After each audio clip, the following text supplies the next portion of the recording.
Purple Rain podcast.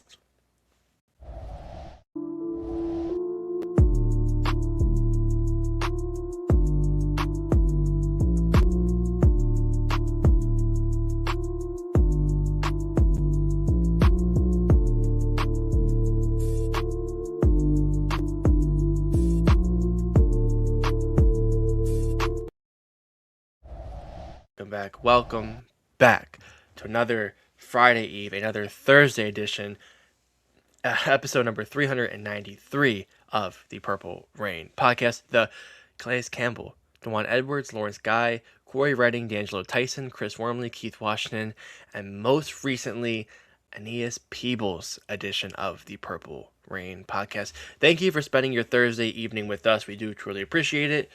On this March 26, 2026.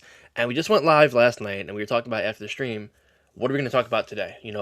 What are the topics to talk about? And, we talked about, well, maybe the Ravens, do a Ravens thing and give us news. And news they gave us about hour and change ago, got some news that a player visited the Ravens here in Baltimore. So we'll get into that. But first off, if you haven't already, like the video, subscribe if you are new. It helps us out a lot. And if you want to talk in the chat box, make sure you're subscribed and get all your thoughts in there.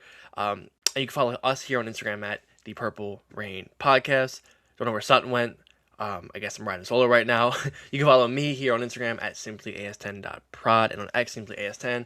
And when my co-host Sutton gets back here, you can follow him on Instagram and on X at SuttonDef. So yes, glad he's back here. All right, we're back. We got through the rundown, got through the intro. Now we're here for the good meat and potato stuff. But first off, I haven't talked in about 22 hours, but how are we feeling? Still feeling good? Still feeling dandy? Yeah, man, still feeling good. I can't complain at all. I mean, we got some good news today. Like you said, the football gods or the Ravens gods have been blessing us. It's like we're at that time of the off season now where it's like in between free agency or at least the heat of it and like the draft and stuff like that. And it's kind of like, we're kind of clinging to information, but we got some good little tidbits today. So I'm happy to talk about it with you here. Like you said, it's been about all of 22 hours. We went live yesterday. If you haven't checked that episode out, please do so. But before anything else, please be sure to like this video, subscribe to the channel as well if you are new here. As you guys know, we got big things coming here for the Purple Rain Podcast YouTube channel. So if you want to be here every single step of the way, which we truly do appreciate, all you got to do is make sure you subscribe down below, and we appreciate that. Okay. We got 23 people watching live so far. Also, shout out to the replay gang, everybody watching after the fact. You guys already know. Put a hashtag replay gang, as a matter of fact, down below in the comments and let us know what you thought about this episode. Give us your questions, comments, concerns, whatever you got, right? But Alex, I think it's time to go ahead and just not mince any more words here. Let's just go ahead and start talking about what we came here to talk about today, man. I was at the gym and I was thinking about, what are we going to talk about today on today's episode of PRP, right? And I saw a notification from Jeff Zuribeck, and I saw a notification from Jonas Schaefer, and it just started going boom, boom, boom. And Ari Meyer, I was like, oh, okay, it's true. The Ravens had a new visitor today, right? And that visitor was none other than DJ Reader. And honestly, I was very taken aback by this. I mean, I didn't think that the Ravens were kind of in the position right now, like to be going heavy on defense. I was thinking that they would go for that in the draft, maybe like rounds 3, 4, or 5, Alex, you know what I mean? So when I saw that they were kind of shopping for a DJ Reader here, I was kind of surprised. Again, veteran nose tackle, he's 31 years old. And let me just tell you what I love about him really quick, Alex. This guy, DJ Reader, he is the literal definition of a space eater, right? He plays that nose tackle, lines up right over the center, right? And he's a really, really good two-gap defensive lineman, right? So he engages the center off of the snap, and he's peeking in the backfield, seeing, okay, reading where the running back is going. Is he going to the A gap? He's going to the B gap, and that's where he, sheds the block, whichever side that is, and he makes that tackle, man. And he's been really, really good. He was with the Bengals, and I remember, Alex, he was a pain in the ass, right? He was a pain in the ass for a little while with the Bengals to the Ravens. So, he had two kind of, I don't want to say mediocre years in Detroit, but just kind of like middle of the pack type of years, but even still above average. So I'm happy as hell to be bringing DJ Reader to town. Also, another thing about him, he's got a 6'8" wingspan. That is higher than average for most defensive tackles. So, I mean, what am I thinking here? Big run stuffing abilities, right? Reaching those big arms out and just like, clogging up lanes, the A gaps, B gaps. Like I said, man, I love it. What did you think though? Yeah, I mean, for me, I'm looking more so this solves another, I'd say, hole for us. Obviously, we expect Nnamdi Madubuike to be back, but you have him, Travis Jones. Are we really trusting John Jenkins? I think he did a fine job last year, but to expect that same production from him back-to-back years for a guy who's jumped around the league, not trying to put that type of, I guess, weight on his shoulders. Obviously, you have Peoples, but he's no more for the passing, and then you have Broderick Washington. For me, I feel like D tackle may have been a need in the draft, and what we talked about last night. Not the first couple of picks, but the back end were hashtag F them picks. We really are, bunch them up, trade them, get some guys that can come in here and start.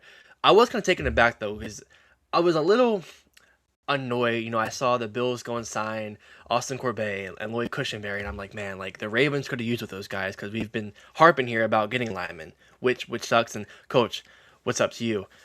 Good evening to you. But I can't be upset with it. I have his PFF stats pulled up. He had a 68.9 grade, 30th out of 134 possible graded defensive linemen. He had 583 snaps last year. That would have been 46 out of 225, 20 pressures, 18 tackles. I mean, he's not going to show up in the stat sheet like he did in Cincinnati, but either way, it's an upgrade to what we have. Bring him in, and that to me kind of just leaves me with two holes right now, and that is, or big holes. That is O line and maybe get another edge rusher. So you can free up that D line. That kind of would take out your Peter Woods possibly at 14 if people are still feeling him there. I know it kind of just like dwindle it down now to probably Vega, or if a guy like Bain falls. Obviously, you talk about Jeremiah Love if he fell, but it definitely frees up just worry for us at pick 14. So I'm all over it if we were to get it done. And familiarity with Trey Hendrickson. Maybe Trey was like, I've been here for about a week. I think you should come on over. So Yeah. that nice little recruiting going on. Yeah, I mean, I love the fact that he's played with Trey Hendrickson before, and then you also have Cheeto Awuzie, who was a former True. Bengal too. True. You know what I mean? So Oh, we're getting like the ghosts of the yesteryear Bengals, and a lot of these guys still have, I think, a lot of good football ahead of them. I think Trey Hendrickson, barring the I words and things like that, as we know, he had the surgery on the back, all that. you know, I think he has some of his best football ahead of him. Cheeto Awuzie, excuse me, was a guy who everybody wrote off last year. Oh, he's old. Oh, he gets hurt a bunch. But last year he was the Ravens' best cover corner and did not get hurt. Right? I don't even think he missed a game, if I remember correctly. So I don't know. The Bengals players that we've been bringing over, I like them. I'm not gonna lie to you. So DJ Reader, man, if they can land a deal for him, I think that would be a steal. And you make a really good point, Alex. You know, when it comes to the draft, which is less than a month away, I think we really have to consider what those rounds 3 through 5 are going to look like. And if you go out and you get a guy like DJ Reader and you kind of shore up the trenches, it gives me a whole lot more confidence in going and getting some of these skill players that so many of the Ravens flock wants. Some of these wide receivers, some of these tight ends, and all that good stuff. Now, what I will say is we do have a super chat donation. We actually have a couple of them. We got a couple of them. Let me get to some super chats really quick before we move on. We can't miss no super chats here. Let me see. Let me see who's the first one from. First one's coming from Knock the Hustle. Again, talking about skill positions here. Knock the Hustle 123 says, "How would you feel if the Ravens drafted Kenyon Sadiq at number 14?" Appreciate the $5 thank you. donation, sir. Thank you. What do you think, Alex? I wouldn't be the happiest. I'd say I think we can get good value later. Maybe, day three, maybe if you see somebody like you can package up picks and move up. I feel like we have bigger needs right now than tight end, obviously. Andrews, I'm a little leery with, and then we know what Smythe isn't here to do. Probably line up a tight end block, maybe line up at fullback and block. Probably catch less than 10 passes all year. He'll probably have one touchdown. He'll be our new kind of light bill. Anytime touchdown score, I can just see it now. I can see me and you talking about a week 6 for like, what's your bold prediction on? We're gonna say Dermot Smythe touchdown. Why not? But we still need that other guy. And obviously we had Njoku in. We talked about him, but we've made some hits drafting these tight ends in day 2 or 3. So I don't think we would go day 1 on the tight end unless it's a Kyle Pitts prospect that's out there. I just can't see it happening. Yeah, I think something that would really scare the Ravens off too is the lack of production in his last season in college.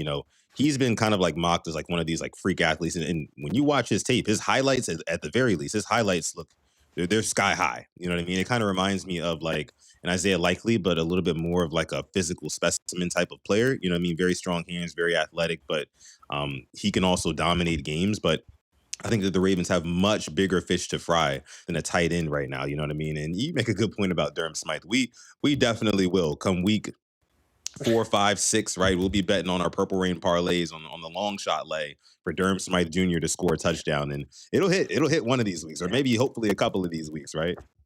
Hopefully, it has to. I mean, we didn't get the Kolar right, but we'd always call it probably a couple weeks before.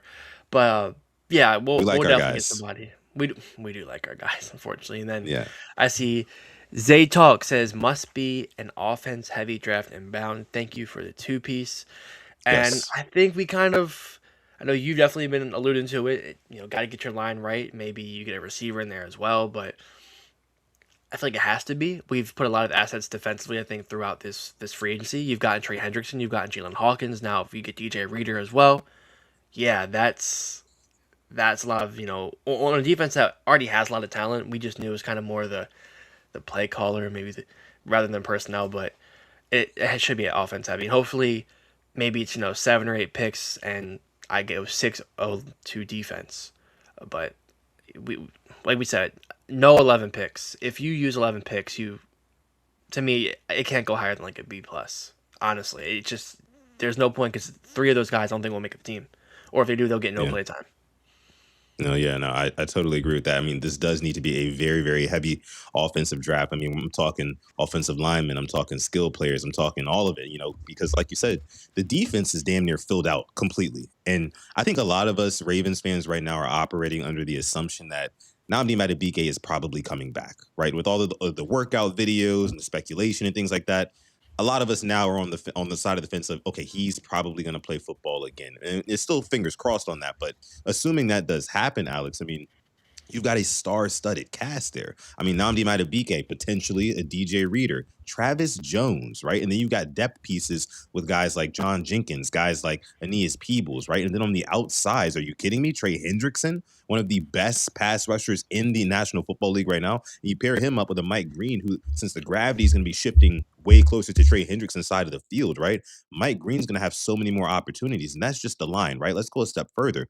Roquan Smith, who I'm praying, right, to my lucky stars, right, that Jesse Minter can turn around Roquan Smith and bring him back to prominence because there is no reason, and I mean absolutely no reason, Alex, for us to be paying Roquan Smith the amount of capital that we do to get the level of production that we get on Sundays from Roquan Smith on average run of the mill Sundays, right? I mean, there's only like maybe a couple of weeks that you can point back to last year where Roquan really made an impact, but that's where I'm looking for Jesse Minter and this new staff to kind of turn him around. Outside of him, you've got young guys at the will, Trenton Simpson, Teddy Buchanan. I'm still a big proponent of Jay Higgins. I want to see him get an opportunity. I love me some Jay Higgins, but then you take it further than that. I mean, we're stacked. Nate Wiggins on the outside, Cheeto Awuzie on the outside was really good. Marlowe in the slot, and then of course you've got Jalen Hawkins, Malachi Starks playing the outfield. And then you've also got Kyle Hamilton, who Jesse Minter said some interesting things about him in his Ravens Wired episode. We'll get to that in a minute, guys. We'll get to that in a minute. Make sure you guys like the video, by the way. Subscribe to the channel. But no, man, I mean, the defense is looking absolutely stacked. So, yeah, I think we hit the nail on the head here. Zay says it here. You said it there, Alex. The Ravens definitely need to go heavy, heavy offense. If you use 11 picks, I'd say a cool 65% or whatever Yeah, the percentages is needs to be on offense, right? yeah, and you mentioned all the defensive signings. I feel like each one of the signings is a net positive to who was in that spot last year for us. For example, Hendrickson and Kyle Van Noy. With all due respect, thank you KVN for those that 23 and 24 year double digit sacks. I appreciate that. But fucking last year and now Trey Hendrickson coming in, that's a positive. Comparing Jalen Hawkins to Lohai Gilman. Thank you, Gilman, for you helped kind of turn it around. Not really, but thank you for your service. I'm taking Hawkins over him as well. And now if you were to get Reader, just adding to what we have already, to me, that's already a net positive. So I'm cool with that. And now, yes, the offense makes me feel like we are in a rebuild. Thank you for the two piece. Thank you, Monty. Yeah, definitely, Monty. The O line has just been. It's a whole new we're building a whole new just statue right there. Obviously you have your tackles, but center and both guards. I mean, I know it might be. Emory Jones, and you have some familiarity with John Simpson, but that to me is a rebuild there. And tight end, you're rebuilding that whole room, and the receiver feels like we always have some turnover in the receiver room. So the only two guys right now, or three guys coming back, would be Zay Flowers, Rashad Bateman, and Tez Walker. Obviously, Jonte Wester, but he got very little time as a receiver, more of a special teams guy, gadget guy. Tylen Wallace isn't back, and D Hop isn't back. So you want to get maybe one more guy in there who can get significant saps. So a little bit of a rebuild, yeah, definitely not a full loan, but I can see why you feel that way. And when you look at the draft, we're saying offense, offense, offense. It could definitely look different come September of this year. Yeah, and I think Monty makes a good point. The offense does make it feel like we are in a rebuild, and you make some good points as well, Alex. But for me, I think it's a much better problem to have when you already have, all of your outside pieces. Like you mentioned, Zay Flowers. I mean, after Zay Flowers, it does get a little bit dicey. We're big, Rashad Bateman truthers on here, but let me just tell the truth right now. I mean, Rashad Bateman is kind of an unknown. We don't know exactly what we're going to get from him. So yes, after Zay Flowers, it gets a little dicey. But outside of that, you have your core nucleus. Again, Zay Flowers, Mark Andrews, whatever's left of him, but most importantly, Lamar Jackson and Derrick Henry. You shore up that offensive line, and this is like I was saying yesterday in the episode, Alex. I mean, you shore up that interior of that O line, and all of a sudden, everything else is cooking, bro.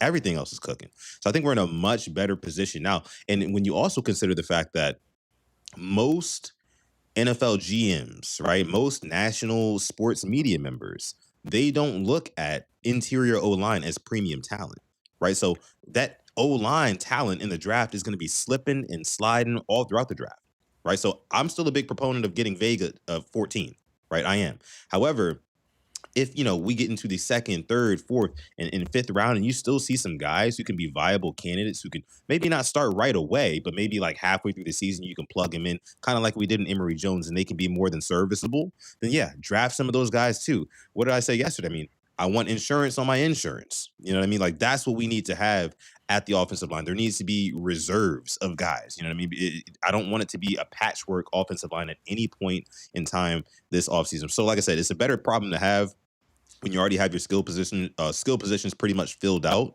You just need to fill in some what's considered non-premium pieces because they're easier to get, as opposed to having your offensive line already figured out. But now you're kind of like, damn, we really should go and get AJ Brown now, or we really should spend, a high draft pick on a banged up wide receiver, aka like a Jordan Tyson. No slight to him, but like Yeah. taking more risks like that. I think we're just in a really good spot right now. Yeah, I agree. And I think, right now, first round, you agree line, and I'm at the point I would take a line, but if a guy were to fall with crazy talent, I'm all for it.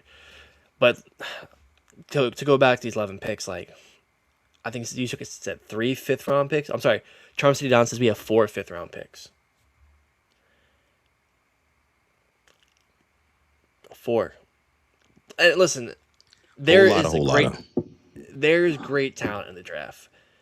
But if we right now, the Baltimore Ravens, who have an 11.5 over under win total, use all 4 fifth round picks, 2 of them may not make the roster. And if 3 of them make the roster, one of them will have that phantom I word, and you just won't see him the whole year. They'll like break their finger in training camp, and they'll just stash him in the IR the whole year, because they'll do that. Take 2 fifth round picks and maybe a 6th. Try to get back in the 4th if you can get somebody who can, definitely help you out. You still have Bilal Kone and Longerbeam, 2 DBs who we don't know what they are. So I feel like our DB room right now is pretty good. Obviously, you could always add a veteran if you want to. Don't even think about first round defensive back. Don't even think about it, Eric. Nope. Don't even think about it. That I'd be would pissed. set me off. That would set me off. That would genuinely set me off. Let's give a shout out to some of our members who are here in the chat. Awesome. We always got to give a shout out to our Purple Rain patrons as always. Chris M is in the chat. What's going on, Chris? We got Tila M, and the M stands for moderator. So if you act up, you're out of here. Courtesy of Tila. Thank you so much for coming through, Tila. Let's see who else we got in here. Void is in the chat, another member here. Appreciate you. Mike M is in the chat, another Purple Rain patron. We appreciate y'all, each and every one of y'all. Hopefully I don't miss anybody here. I'm scrolling through. If you're a member and you're listening right now, sound off in the chat because we got to give you a shout out. And if you're not a member yet, maybe consider joining, right? You get a nice little chat badge there. You also get automatically entered to win our giveaways. And we do have a giveaway coming up very soon here for episode 400. Only 7 episodes off, right? That's like Ooh, what, a couple yes. of weeks. And then we're doing a giveaway here on the channel all over again, just like we did a couple of months ago. So if you want to Ooh. automatically qualify for that, all you got to do is join the Rain Gang membership. It's a couple bucks a month. You know, if you're not feeling froggy, that much, you can also subscribe if you're new as well. That helps us out a ton here with the algorithm and all that great stuff. And always be sure to like the video, guys. And if you're part of the replay gang, comment down below. Alex, you got something for me? I mean, episode 400 could be the draft episode, depending how these weeks go. Really? Yeah, depending. I think we're what? We'll be 3 weeks away next Thursday. I mean, it could. Who knows? Who knows? Who knows what could happen? But definitely be around that. And I see people talking about we do need a punter. Yeah. Don't use a pick on a punter. Don't. Please. Please don't. If our special teams coaches are as good as they are, don't. You can draft a punt. You can get a guy UDFA. Maybe go to the soccer field. Go to Northwest, right across from the castle, and get somebody to punt. And Tila, never mind. I'm sorry. We got some gifted memberships in the house. We got some gifted memberships in the house. This one's coming from a member here, none other than Tila. And look, they're getting dispersed right now. Alex, let's go ahead and bring it up on Snap. the screen. Shout out There to it you, is. Tila. Thank you so much. Dropping the 5 PRP gifted memberships in the chat. That is love. We appreciate you so much. And I don't know if you guys already noticed, but we do have this new recent events kind of ticker up here. So all of you guys who give memberships, or you buy memberships yourself, or you donate, or you subscribe to the channel, you will automatically show up top right there, because we always want to recognize anybody who's supporting the channel and going that extra mile for good old PRP, Thank you. Fighting the good fight here at the Rain Gang, So we appreciate y'all every step of the way. Let's shout out our new members here, courtesy of Tila. Tanja Bowman is a new member. Keto is a new member as well. Christian is a new member as well. And we also have Hoodie Man Poe, who's a new member. Shout out to you guys. To you guys. Coach says W mod. Absolutely. Absolutely, yes. W mod. Let me see. What else? It looks like we got another super chat donation. The Great 174 making it rain here as we got that new Lamar Jackson gift. I love this gift so much, man. I just love that one. I love how it's focused on his helmet. It's just so satisfying. The tracking so satisfying. Super chat donation comes from the Great 174. Says everyone values offensive linemen. That's why you rarely see them get traded. Keep moneyballing the O-line and we will lose. 8. We're going to lose Lamar Jackson. He's sitting back watching. What do you got to say to that, Alex? Yeah, I mean, I don't want to be on my ass all game. I don't want to get hurt. Look at number 9 in Cincinnati. Fantastic receivers around him, but getting hurt, not protected.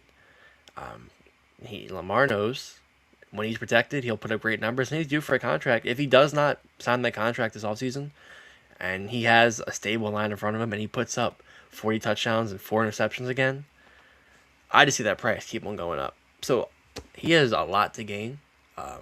Obviously, stuff to lose as well, but a lot of money to gain if you put a line in front of him.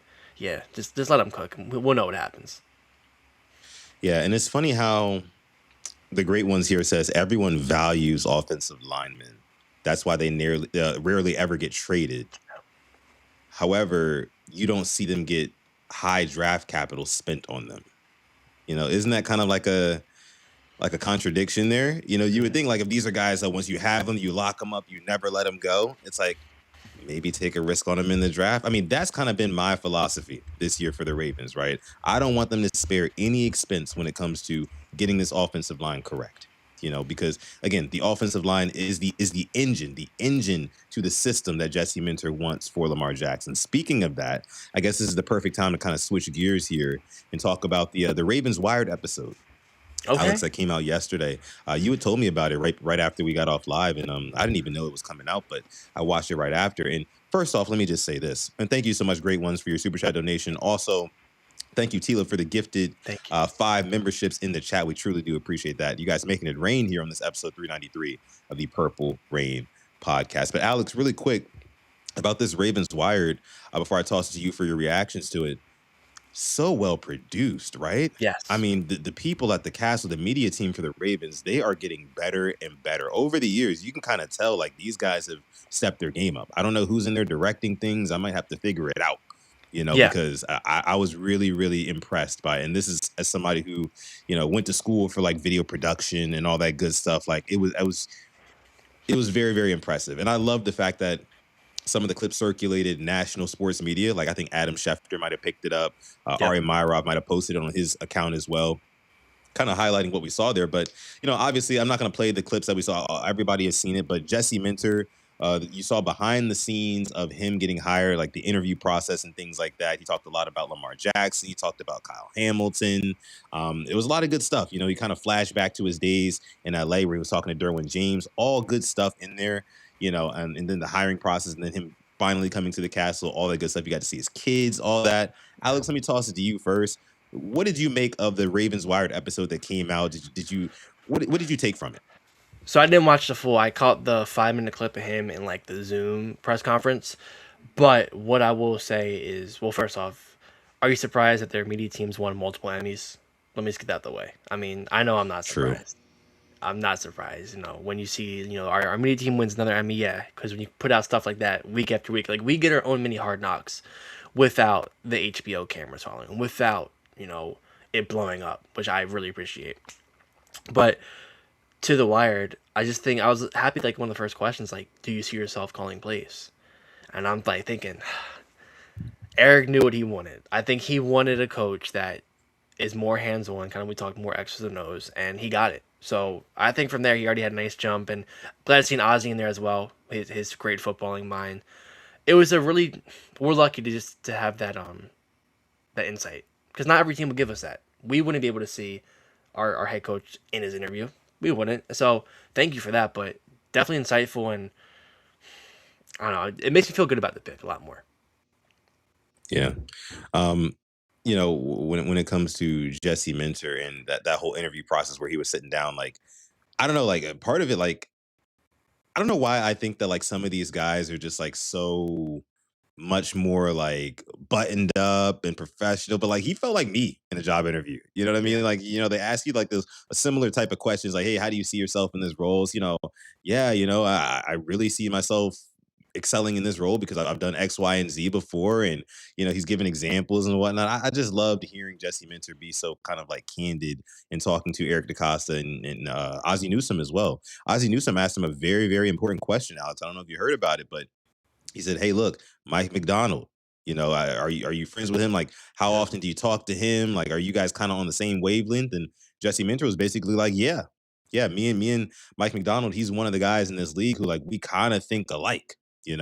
And I just love that. And then there was a clip of Travis Kelsey and Jason Kelsey on their podcast talking about how, Travis Kelsey said there was like a blitz on like third and long that they threw at them that they had never seen before.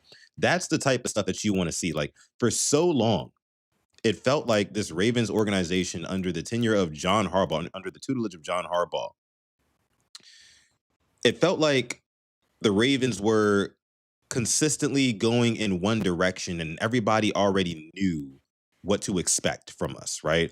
We were Right. zigging and the whole league knew that we were zigging. Now we have a Jesse Minter, a guy who is kind of bringing in his own ideas and being an innovator as a head coach, and nobody's really seen it before. Nobody's really been able to kind of conquer what he's brought to the table yet. At least not as a head coach. I think he's going to bring a lot to the table, man.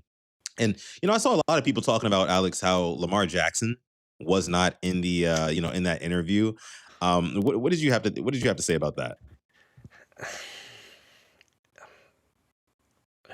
Nobody knows. Like only they know. That's just so annoying. It's the first thing everybody goes to. Well, you said he was gonna be the interview. Why wasn't he there? Yes, because the 5 minutes we saw was the whole multiple interviews, the in person stuff. No, like to me, I just scroll past it if I see it. I'm just like, there's no way you people are real. To me, I'm like, there's no way somebody used their two thumbs to tweet this out. Like, there's no way that's the first thing you think of. Like, is the quarterback was there? You know what I mean? Like I just didn't get that at all. But it's people just looking for clicks, looking for engagement, and they got it. So kudos to them. Yeah, like we said last night with the those streamers and stuff like that. Oh, they farm engagement. You know what I mean? I Click saw farm, another all that clip good stuff. I saw a clip before we got on here of them shooting a dead alligator. One of the trims we were talking about, man. I'm like, come on, dude. It's like Yikes, I yikes. refuse to Real believe there's quick, I tell people you out what there. streamer I do respect. I Show Speed.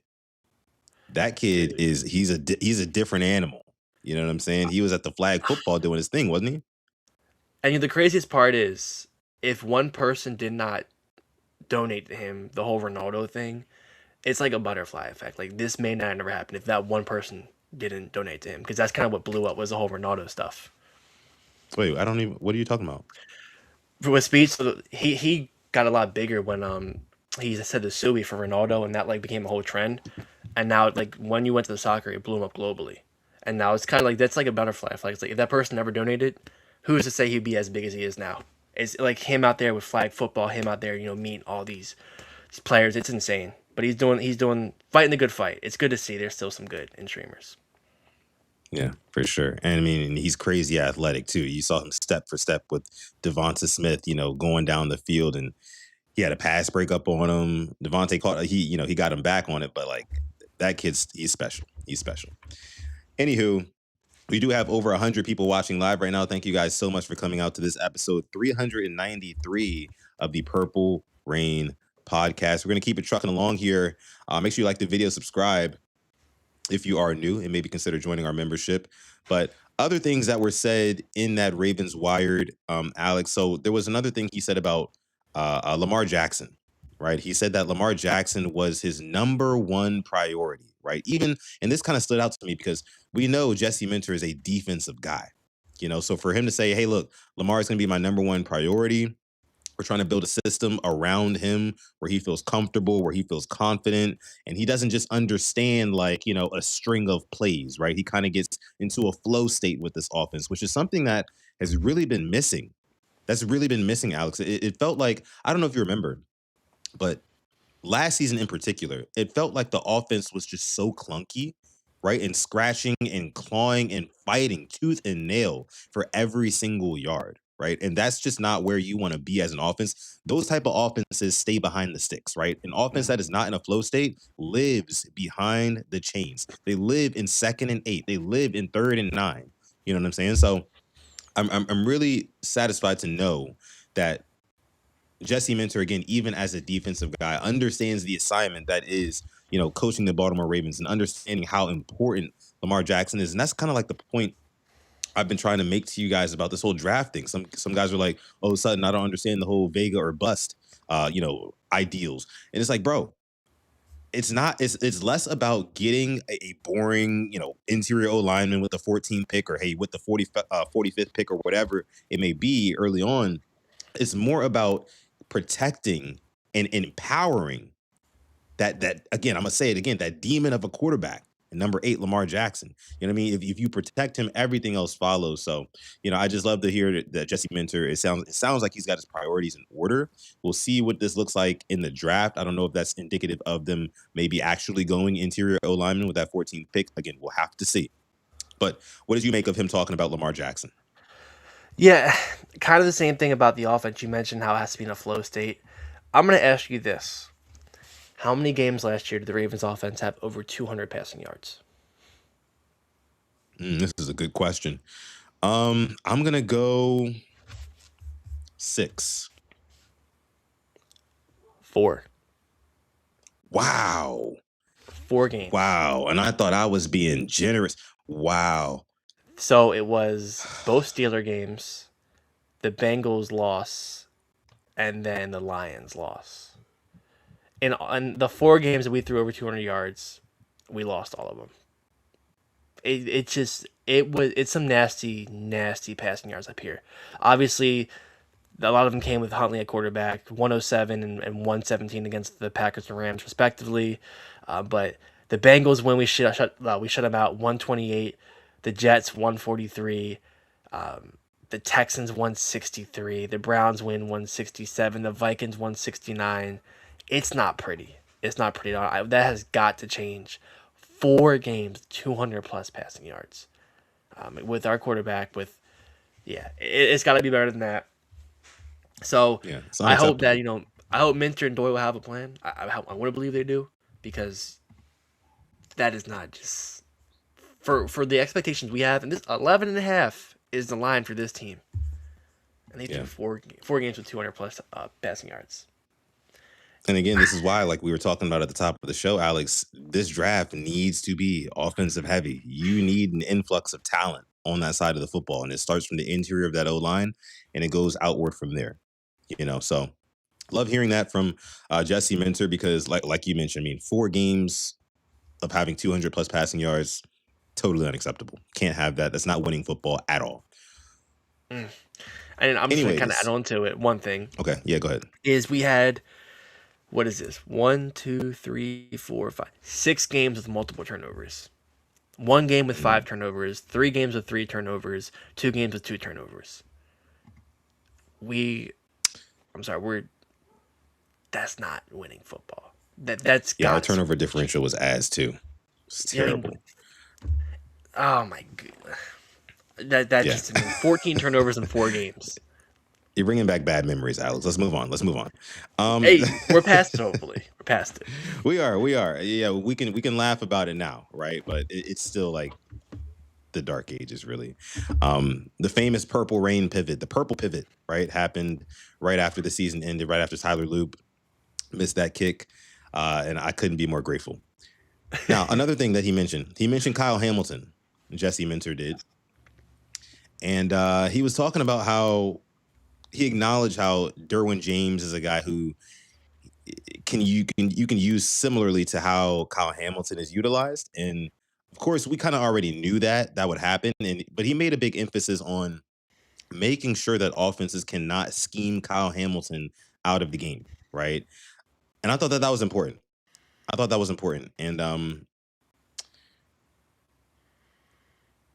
I don't know. I feel like we're not going to see too much of a change in how Kyle Hamilton is like utilized, but I'll be interested to know what new wrinkle he adds to Kyle Hamilton's game because Kyle Hamilton, yes, he's very similar to Derwin James, but I think that Hamilton's football IQ, from the things that I've seen over the past 3-4 years that he's been with the Ravens, I think him and Minter will scheme up something where it's like, you might see Kyle Hamilton get 6 sacks this upcoming season.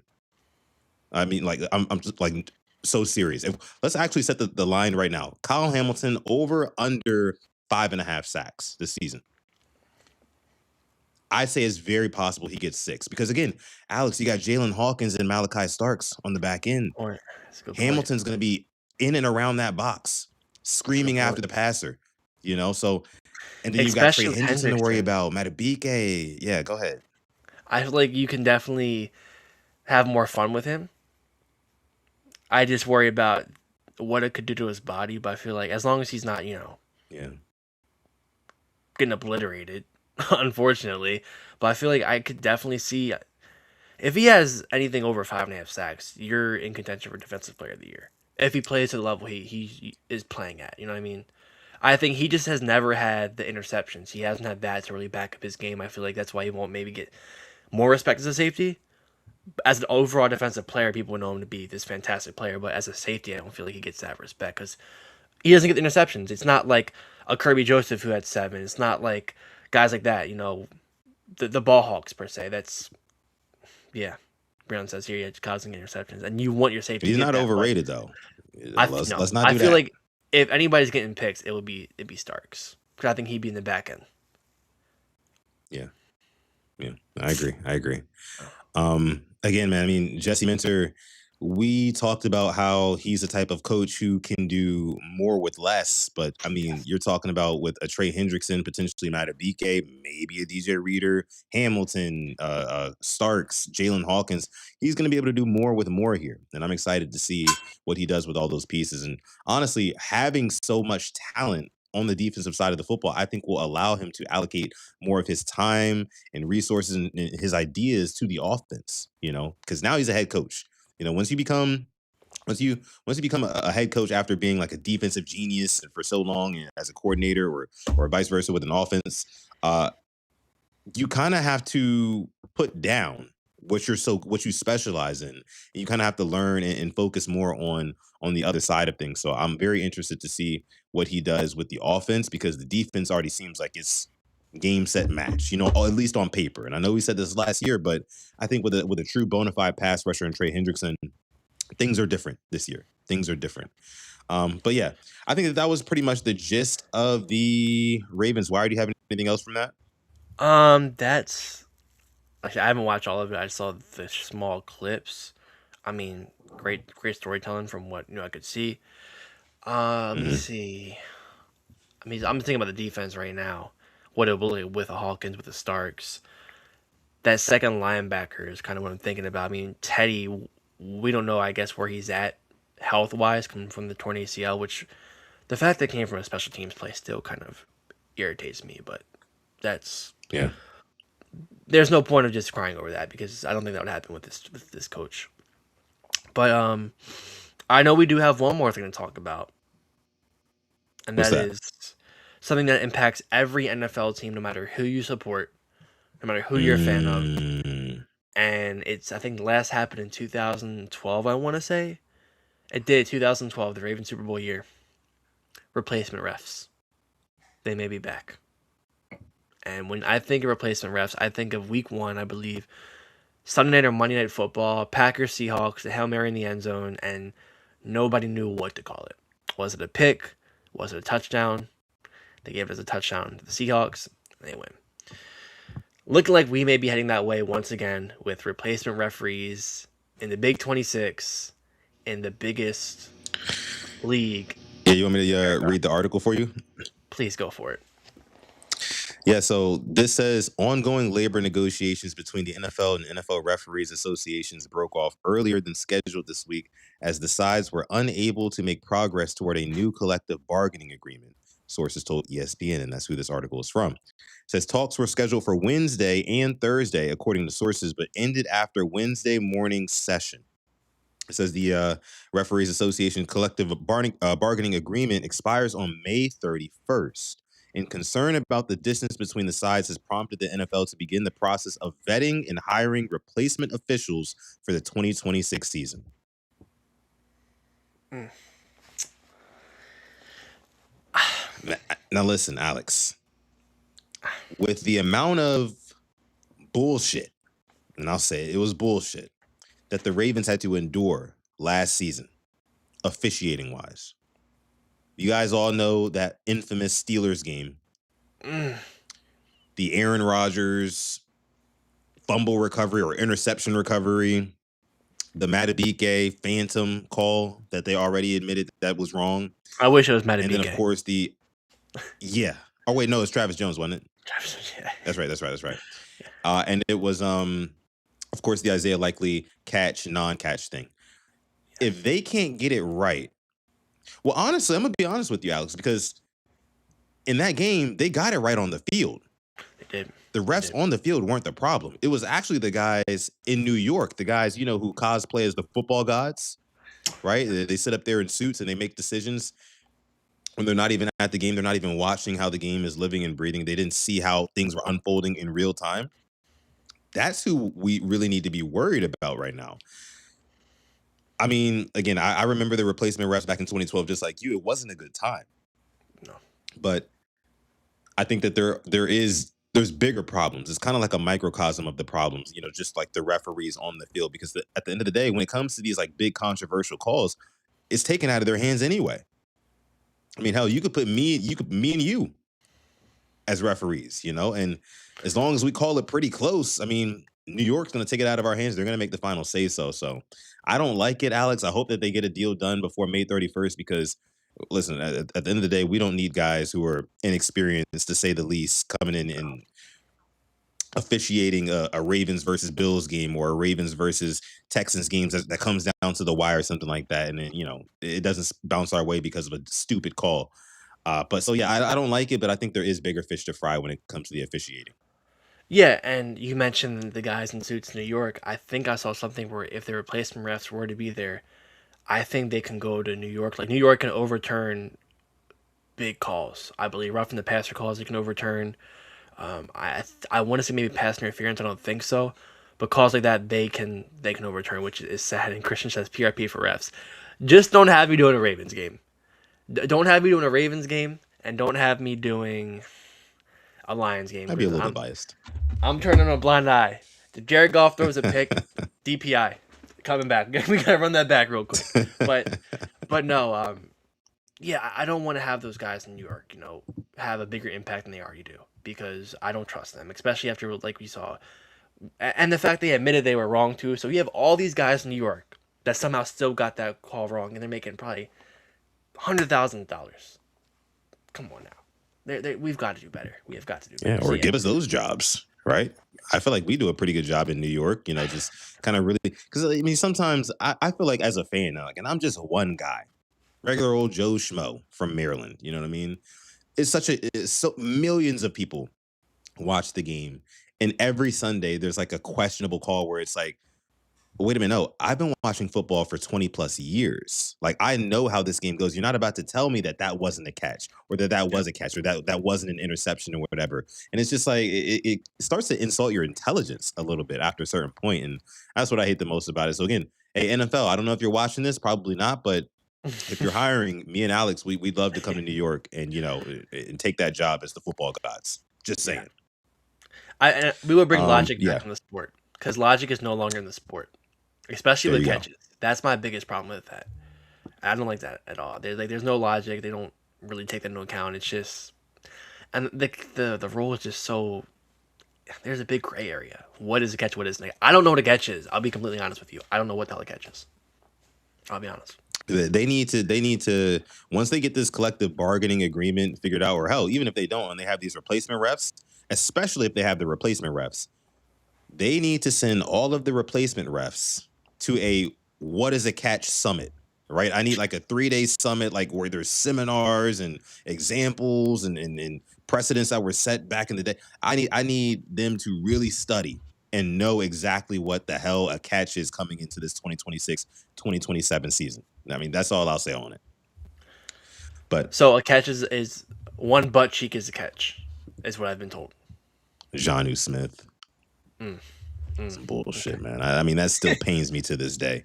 I Fuck hate it. me. I hated that catch. I hated that call, man. Yeah. Anyway, Mm, anyway, let's move on here. I think we got one more butt cheek. topic. So UFL, Alex, Yes. UFL starts Yes. this weekend, I believe. It And does. I was doing some poking around on the internet, and I saw some interesting rule changes that they got going on for this upcoming UFL season. And I wanted to ask you, and I also want to ask the chat as well. Which of these rules, these new rules that the UFL is about to adopt, do you think that the NFL, excuse me, should adopt? I want you to leave it down below in the comment section if you're part of the hashtag replay gang. If you're watching live, please leave it down below in the live chat. Do you like it, love it, or hate these rules, or would you want them to see them? Want to see them in the NFL? First one, Alex. Do you like a 60+ yard field goals equaling 4 points? Not in the NFL. Not in the NFL. No. I Why? think 50 yarders have become chip shots now. Maybe if this was in 90s, 2000s, we have what's his face, Cam Little going out there hitting a 70 yarder. Was that at 5 points? No, I'm not feeling it. You got I mean, Aubrey. but you think about Aubrey's it like it would I can't get change. Oh my goodness, you think about like spread betting and like stuff like that. Like it would, bro. It would change that forever. Now, I saw somebody say that like it would kind of be similar to like hitting a 3 point shot in basketball, how that's supposed to be worth a little bit more. And I kind of agree, but like you mentioned, like 50 yards is a chip shot for a lot of guys in the league. If you got like pretty good weather, not crazy wind, you know what I mean? Don't let it be in a dome. You know what I mean? You nope. see new guys every single year that are coming out and banging it from 55 plus like it ain't shit. You know what I mean? So 60 plus, 4 points. It sounds good in theory, but I think with the evolution of the kicker, that's just going to change the game just a little bit too much for me. Like, so imagine you're losing 24-20 and there's 25 seconds left. You score a touchdown, you're up 27-24, and one kick return, and you have a kicker who can hit a 60-some yarder, and they can win you the game there. That just is crazy to me. Like that Yeah, and four that's the point, thing. I don't think that they want kickers deciding more games than they already right? do. Right. They Yeah. want to have the final drive. They want it to be suspenseful. I agree. I agree. All right. All right. Let me see. Let me see. Fahizi says, in today's age, you better be able to kick 60 plus if you Yeah. want to kick in the NFL. That's pretty much true. Yeah. That's true. You better. Void says, how about 4 points for record setting kicks? Now, that would be something. That's Like, something. if you're going to break the record, Yes. That's different. I feel like a 71 yarder. that'd be wild. Yeah. That'd be wild. Especially at the end of the half, because now you have to worry about the guy back there taking it back for a touchdown. So I don't hate that one. Facts. Yeah. Moving on here. 1 foot in bounds equals a catch, kind of like college. How do you feel about that? I'm not a No. fan. No. No. No. No. Yeah, I get it there's for a the UFL reason, though. guys. There's a reason, guys, where there's levels to this sport. You know what I Yes. mean? College, you can get 1 foot in and it counts as a catch, but in the pros, you got to go the extra mile, right? You got to make that catch with both feet in bounds. Absolutely not. What else we got here? Red zone penalties revert to half the distance to the goal. Ooh, Oh. that's a lot. Yeah. I mean, if you want more Yeah. guaranteed scoring in the red zone, Yeah. sure, but I don't Yeah. think I'm not. offenses need that much help. No. No. They already. Our offenses already have enough help. It feels like. Yeah. All right, moving on here. The tush push is eliminated. Like it, love it, hate it. You know what? I don't like it. I'll tell you that. Um, as somebody whose soccer team has a corner technique that has been compared to the tush push, I feel like it'd be sacrilegious for me to say I like them removing it. But I think I'd be interested to see how the game works without their tush push. Obviously, it's come on now, it's UFL, but I want to see how it works. So no, I say keep it. I think people have found a way to stop the tush push last year. So yeah, keep it. Yeah, I think honestly, and kind of zooming out here, I think the purpose of the UFL is to kind of be a testing grounds for the NFL in terms of like what will be more entertaining, what do people want to see, you Yep. know? And in terms of the tush push, it's not a very compelling play at all. So I like getting rid of the tush push, right? I mean, if you want to do a QB sneak, cool. But you can't line up and have the center being way off sides and they're not calling it and things like that. You can't have guys pushing you in the back. If you want to do a regular QB sneak, cool, right? But if you're offsides, we're calling it. Or if it's a false start, we're calling it. You know what I mean?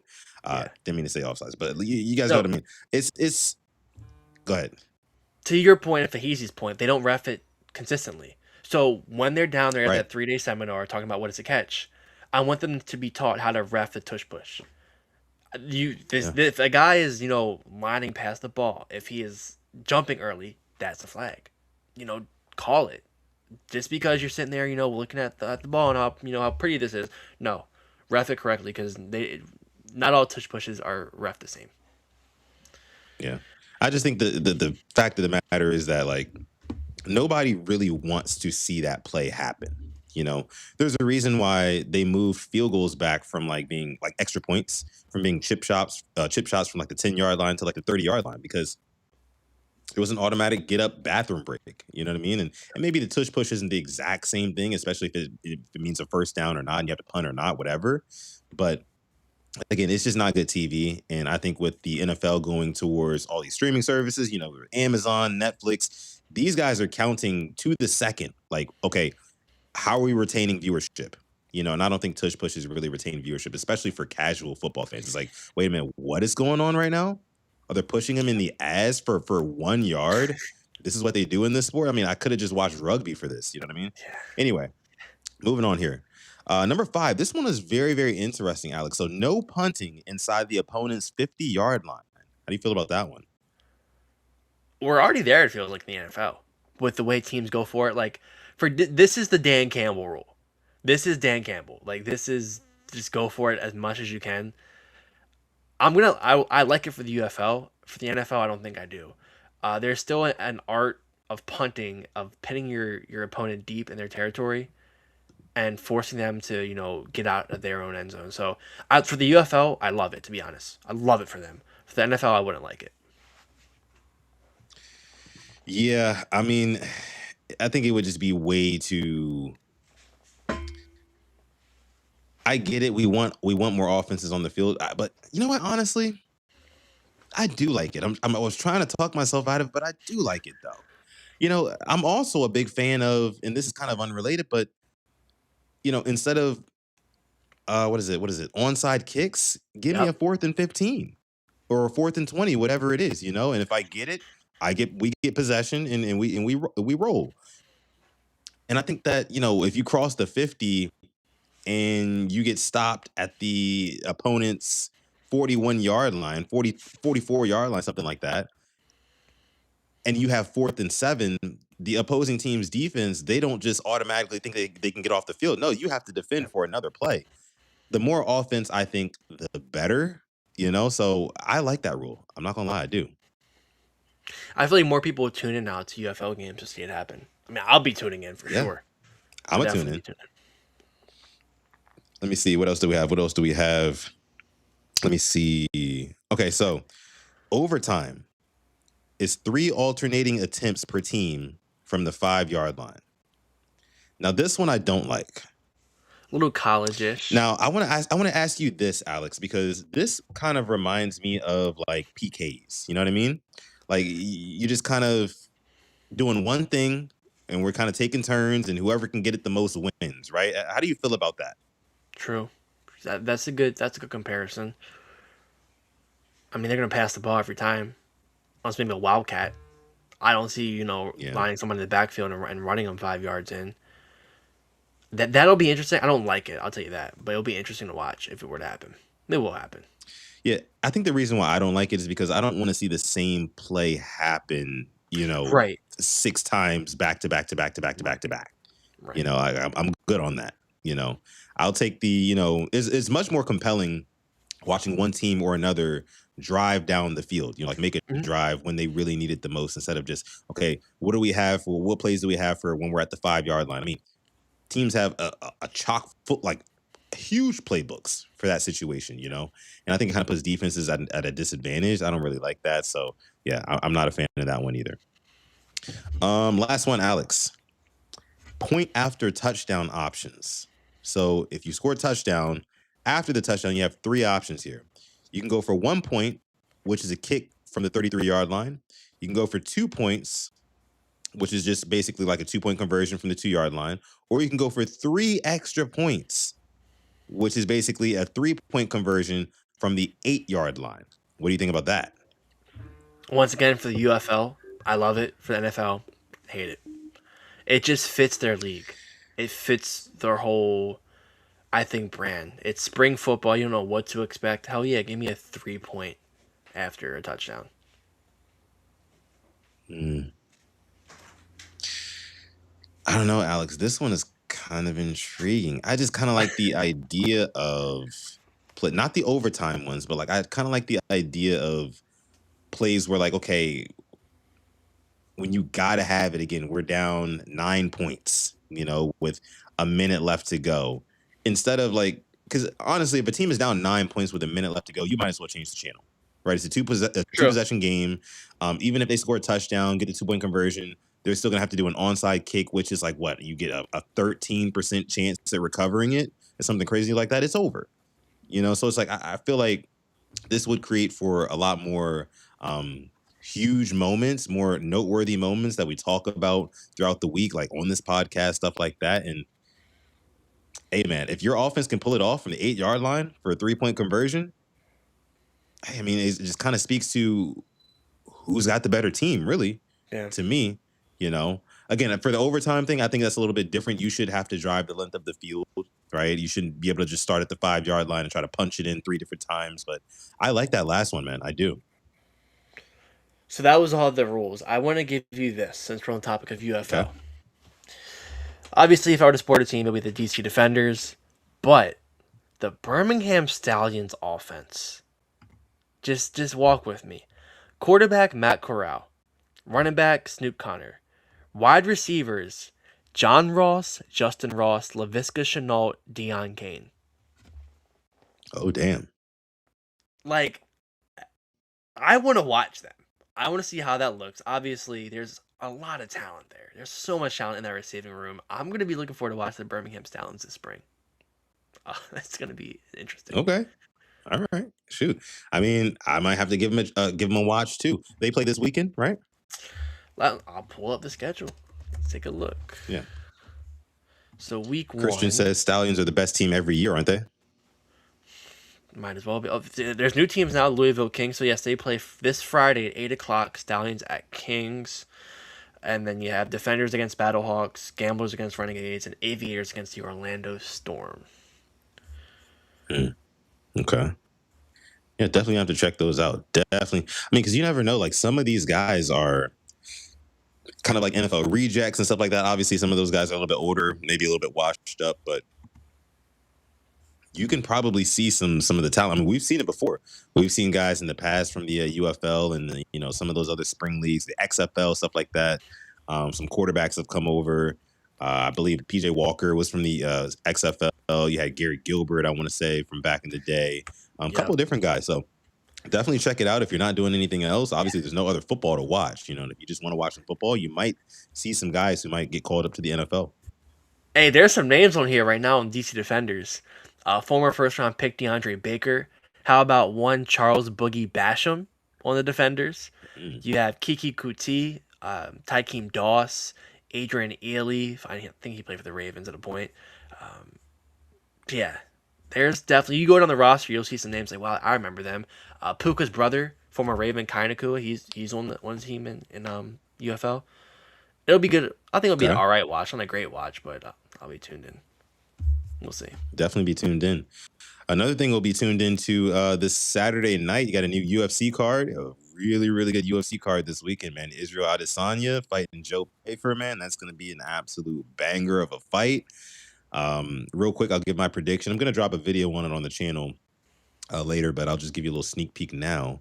I'm going with Joe Pfeiffer to beat Israel Mm, Adesanya. Israel Adesanya is on a 3 or 4 fight loss streak right now. He's my goat is looking washed. I'm not gonna lie to you. And Joe Pfeiffer, he is a young up and comer, hungry lion. Just found the Lord, right? Just got a new relationship with the Lord. So, I mean, he's feeling great about everything. He's knocking dudes out too. So I think that Izzy's just kind of standing in his way, and he's going to be a gatekeeper for Joe Pfeiffer to the upper echelons of the middleweight division, which is really good right now. But no, yeah, that's going to be a great fight. A couple of other really good fights on that card too. If you like heavyweight fights, you got Curtis Blades taking on Josh Hokett. That's going to be a really, really good heavyweight fight in the UFC this weekend. I'm not exactly sure who I'm taking on that one. I gotta do a little bit more research. But again, stay tuned for a UFC video coming out right here on the Purple Rain Podcast YouTube channel as they do come out all week. Again, guys, we're getting ready to wrap the show.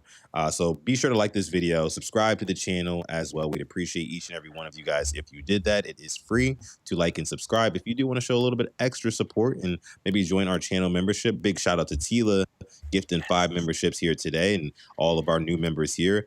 Make sure you guys, if you have not already, give her a thank you for the gifted memberships. But yeah, if you want to join our Rain Gang membership where you do get exclusive content, you also get a chat badge. And you also, most importantly, automatically get entered in the runnings for our channel giveaways. And we do have one coming up very soon here for episode 400. If you guys see the title, this is episode 393.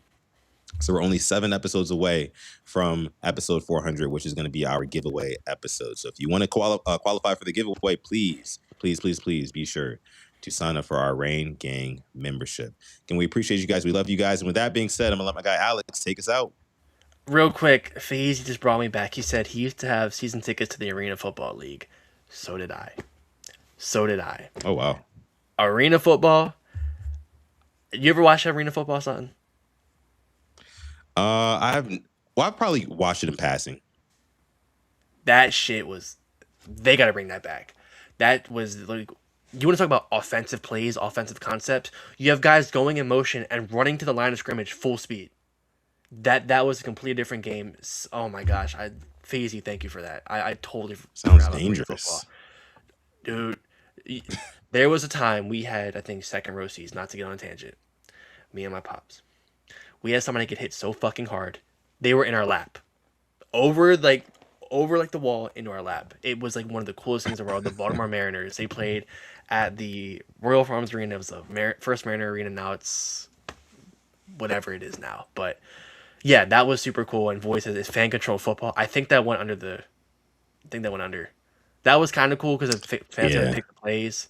They had Manziel and then kind of just folded. But wow, all this football, man, and we're only in March. But hopefully, I'll tell you what. Come Monday, I will be back with some UFL talk. I'll tell you that. I'll be watching the games this Okay. this weekend. So yeah, Cool. but Sounds thank you good. for I'm gonna coming check some through, out too.